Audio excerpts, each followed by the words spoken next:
What's up, and welcome into Stacking Dubs. I'm your host, Chris Chinn. I'm just gonna say it, guys. This team's not winning a championship. I know we've probably known this for a while, and I hadn't said it out loud, but last night's game really just it irked me, it annoyed me, it bothered me. I'm emotional right now, but it's because I've acknowledged that this team just doesn't have the juice. The Warriors go down 119 to 112, first game of a homestand against the Knicks, a game in which basically down the stretch, every game matters. This is a playoff environment.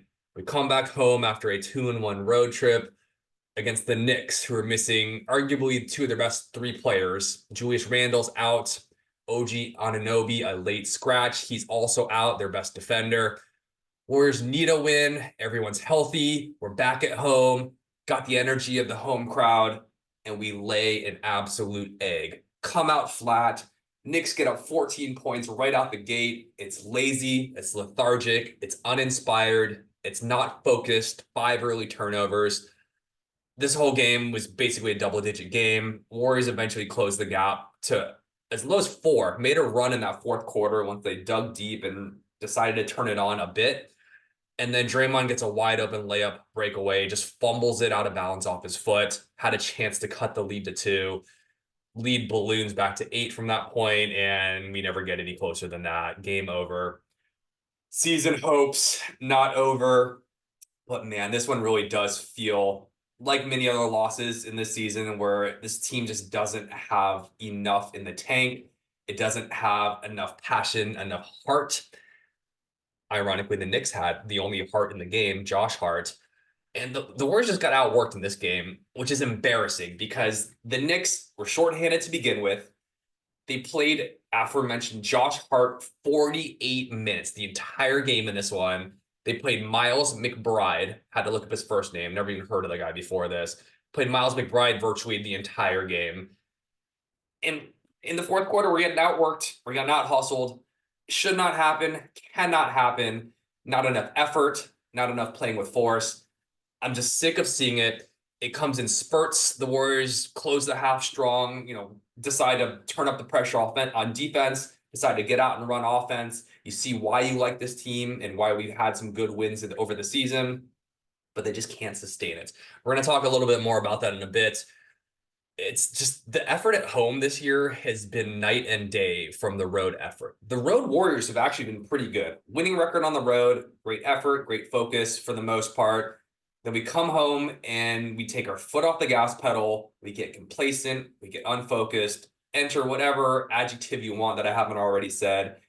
The effort at home has been atrocious for over 50% of the time. We now have a losing record at home. I think we're 17 and 18. And that is the difference in our season between being what is now 10th in the play-in versus being a playoff spot holding team.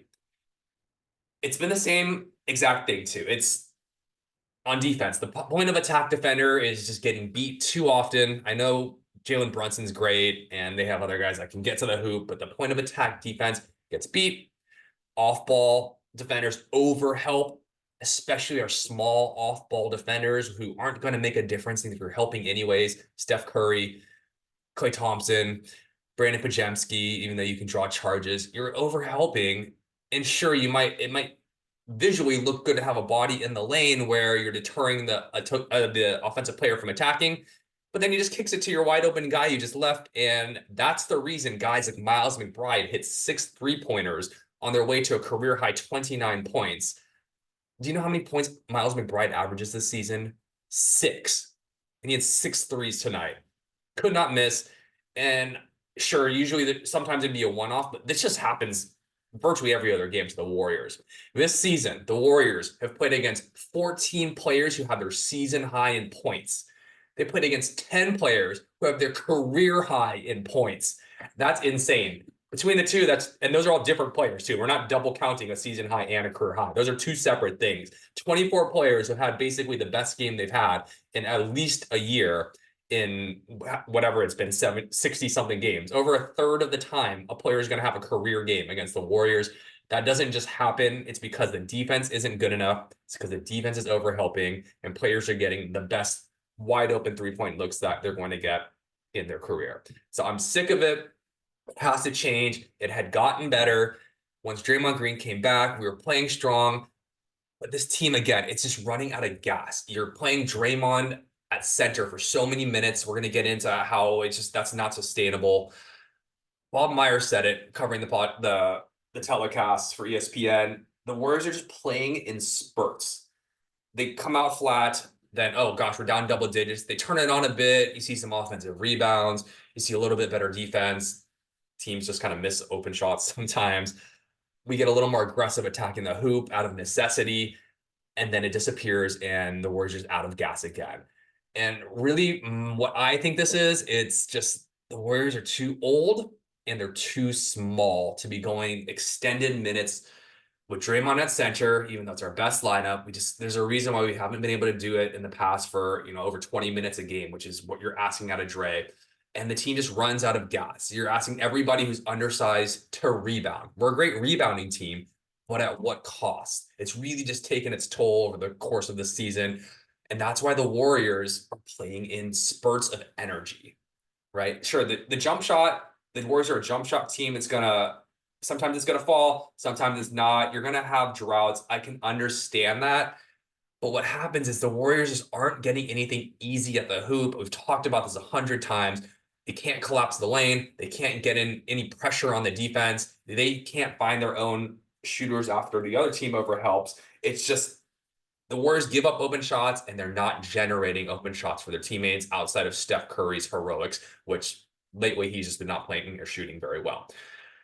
So those are just higher level reasons why the Warriors are losing. It just goes back to the same old thing. We're just too small and we're a little bit old and we're just out of gas. The same thing happened last season and we're seeing the same exact thing. And that's why we are basically a 500 team.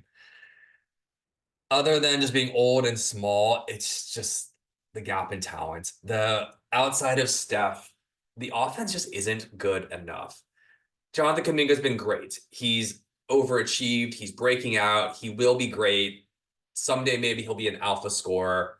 Right now, he's occasionally fine as a number 2 scorer, not consistently enough. And most importantly, while he does show glimpses of it, when he attacks, it's not to play make for others. Yes, we'll sometimes get open threes, but then you got to think about what's happening, right? They're helping off of Draymond. So it's a Draymond open three. He's shot better this year, but that's still not a winning formula if we're just going to live with and die with Draymond shooting threes. It's Wiggins shooting threes. Same thing. He's not the same Wiggins as the past. He's just not a sustainable option, just him and Draymond shooting threes. But Jemski doesn't really hit threes unless it's wide open.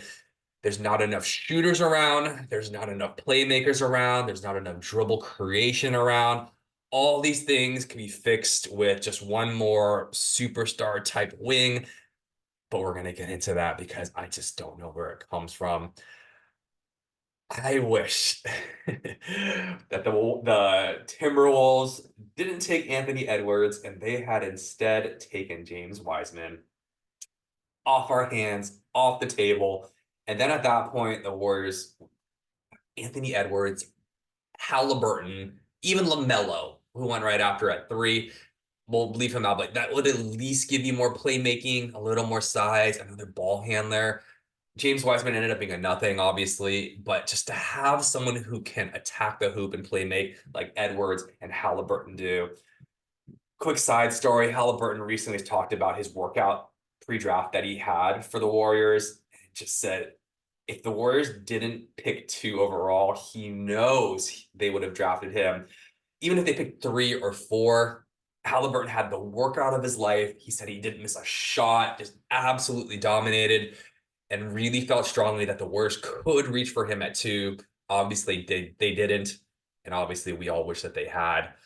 But I guess my point is, it's just sometimes it's that close to having someone like a Halliburton or an Anthony Edwards added to this roster, and all these problems go away. The dynasty continues. We're going to talk about what we can do in the offseason because obviously that didn't happen, and it's not going to happen unless the Warriors really luck into somebody. We'll talk about that. This team, realistically, at best, this team finds a way out of the play-in.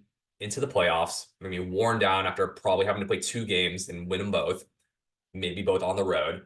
And then you go right into a series again on the road against either the 1 or the 2 seed. We're talking the Nuggets, we're talking the Thunder.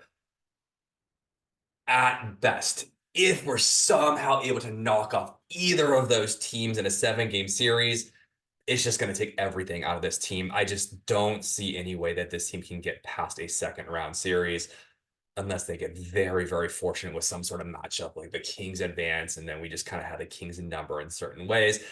I don't see this team even getting out of this first playoff series, let alone into a second. If you had asked me a couple weeks ago, I thought this team had a chance at advancing to the Western Conference Finals. The defense was inspired, the team was playing well. Maybe things change, but really, this one loss, it's just in a must win playoff situation at home with everything shaping up health wise and just the Warriors needing a win. This is the egg they lay. This is why I'm saying this season's over, because the Warriors need to give their best effort tonight, and this is what you get. And this is what's happened almost 50% of the time. This is who they are. They can win big games, but they're going to lose basically 35 to 40% of the games just due to straight stinking, not having enough effort, not being big, talented, or young enough to keep up with some of these other teams. They can out hustle their way into spurts. They can maybe outshoot the other team and shoot themselves back into a series. But over the course of 2 series, 3 series, it's just not going to happen. And for that reason, I'll say the season is effectively not a championship season. We waste another year of Steph Curry's, we're not going to call it his prime, but his window. Really devastating stuff. The Warriors need to fix it. There's not enough legs in this season to overcome the size and talent disparity. In the past, we just talked about the shooting has been good enough to work our way out of these deficits. This year, the shooting's not there. Clay's been shooting better. Steph, although he's actually just only 41% from 3 off his normal 43% career mark. Draymond's shooting a little better than in the past, but all in all, this team just doesn't provide spacing. There's just not enough shooters where you can just be worse in every facet of the game and shoot yourself into it. It's just not this year. All right, I'm going to take a break off of laying into the Warriors. Let's look at the one silver lining to tonight. I think if you watch the game, it was very evident. It's TJD and it's the combination with Clay. The Clace combo.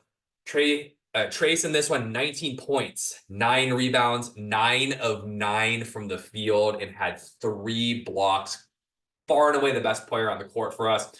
Clay had 18 in this, and he got off to a slow start shooting, but it was very evident he was going to attack. He's going to be aggressive off the dribble, and he's going to play make for others, namely TJD. Klay Thompson, season high 8 assists, 5 of them to TJD, had 5 threes in the game, started getting it going late, but I loved what I saw from Klay as a playmaker. The two of them have a future together. They just work very well in that pick and roll, lob threat. Klay obviously can step back and shoot. The two have instant chemistry. In a weird way, we kind of saw this with Klay and even James Wiseman back in the day. They had a few nice just kind of interchanges, and they seemed to work well, which leads me into the thought that the Warriors might have been messing up this whole time, not really finding a rim runner, shot blocker. You see the immense success that TJD's been having in this role for the Warriors as of late. He has been the lone bright spot for the Warriors. It just highlights the need that we could have had something like this. We could have had a Daniel Gafford this whole time. Basically a 6'11" or 7-foot version of what TJD is providing. Dunks, finishes at the hoop, which the Warriors are just, they kill me. They cannot finish at the hoop. And then just being able to get out, run, and defend the rim on the defensive side. TJD, you were playing great, but you highlight the need for a bigger version of what you do. And maybe Klay this whole time could have been a 4 or 5 assist player, really opened things up for himself years ago, especially after his injuries. Between TJD's recent success and then also seeing Draymond Green's lower back just really bugging him. You already know he had to miss a game against the Mavericks. It's been bugging him for weeks. It's because Draymond's been playing so many minutes at center against these big bodies. It's very evident that you can't do this for multiple games, if not for a whole season. it shows again we should have signed a big body center, if nothing else, to take pressure off of Dre, but to provide everything that Trace has provided for us. Maybe that was supposed to be James Wiseman, and now we're scrambling, but there's no excuses the last 2 years to not have a big body on the roster. I think most of Dub Nation would agree with me here. It is just the glaring weakness. And if the Warriors don't address that issue in the offseason, I mean, that's a disservice to the Warriors. It's a disservice to Steph Curry. It's a disservice to me as a Warriors fan. I can see it. I'm just a guy talking into a microphone here. I don't know what I'm talking about. Spoiler alert. I'm just got a guy watching the game. I don't work in the front office. I'm not a GM. I'm not a former NBA player, and I can see it. So either I'm onto something that the Warriors just can't see, or the Warriors are being stubborn and just refuse to sign a big center. I don't know what it is, but it needs to be fixed. Okay, so going back to a little bit of success, right? TJD this season has been an overwhelming success. We can go forward with him. I love him in the roster. He must play 20-25 minutes for the foreseeable future. Brandon Pajemski has been a success. He's had little lulls lately. He's having trouble scoring. I think we knew that coming in. But quite frankly, he's been better as a scorer throughout the sample size of the season than I imagined coming in. And he leads the team in plus minus by an overwhelming percentage for the season. And he's been a great connector. He's rebounded. He's really been the one guy that's consistently brought hustle. I'm not going to knock him. He's been a success. I like him going forward. Jonathan Kuminga, another young player, has been a huge success. He's starting to break out. We're starting to believe that he can be a future all-star, if not a superstar. Those three, TJD, Pajemski, Kuminga, are reasons to believe that this has been a successful season in the long run, right? Obviously, with Steph Curry on the roster, it's championship or bust. But if we accept that that's not a reasonable expectation this year, it's been successful in a player development. Those three youngsters going forward, that's all we really need. We don't need to start chasing in the draft. We don't need to trade for more young players. That's a solid foundation. Maybe Moody works his way into a foundation of 4, but that's a foundation going forward where you don't have to address the future for at least another year or two. By that logic, it is time to go chase a ring. Steph only has, we're going to call it 2 more years of elite play, just the way the contracts line up with him, Dre, Kerr. Clay's probably going to sign a 2-year extension if that's my guess. Now's the time. This is the offseason. We're throwing this season away. We're calling it a development season. Warriors are going to be, they have their, for the most part, most of their picks. It's going to have to be Wiggins, guys. We have to trade Wiggins. We have to trade all our picks, or most of our picks. We got to get Chris Paul's contract off the books. We might have to move one of our younger players. Moody is expendable. Pajemski, TJD, I don't want to move either of them, but if it's what it takes to go get an all-star or superstar caliber player, it is what has to be done to get Steph and the Warriors back into contention. I'm talking about a Paul George, a Jimmy Butler, even a LeBron James. I mean, obviously there's more to it than just that, but just the players that those are. We need a two-way wing that can handle the ball, that can score, that can play defense when we need defense. I know realistically the defensive decline in these aging players, namely Steph, is the first thing to go. But we need to find a big wing, and then we also need a center.